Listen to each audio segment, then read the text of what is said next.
عقل مندوں کے لیے ایک زبردست مثال. ہم تربوز خریدتے ہیں، واٹر میلن.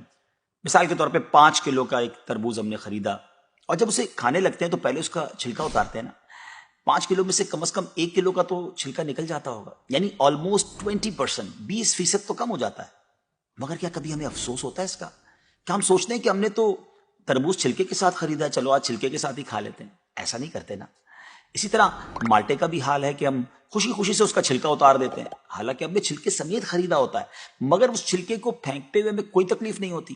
یہی حال مختلف پھل اور سبزیوں کا ہے.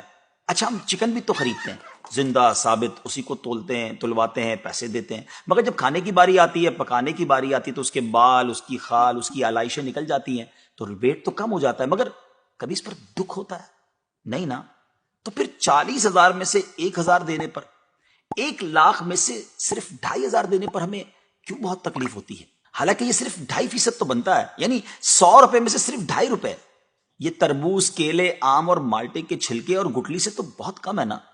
اسی تو زکوٰۃ فرمایا گیا. ہاں، ایک اور بات، سال میں ایک ہی بار دینا ہوتا ہے. مالٹے کا، تربوز کا تو ہر بار چھلکا اتارنا ہوتا ہے نا.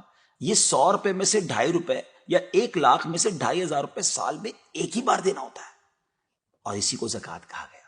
کیا برکت والا کام ہے یہ! مال بھی پاک، ایمان بھی پاک، دل اور جسم بھی پاک، اور معاشرہ بھی خوشحال. اتنی معمولی رقم، یعنی 40 روپے میں سے صرف 1 روپے، اور فائدے کتنے زیادہ، اجر کتنا زیادہ، برکت کتنی زیادہ. تو اب اپنی زکوٰۃ ہم نے پوری دینی ہے.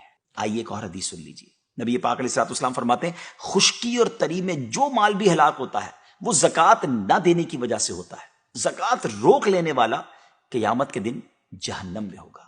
اللہ کریم ہم سب کو اپنے مال کی پوری زکوٰۃ دینے کی خوش دلی کے ساتھ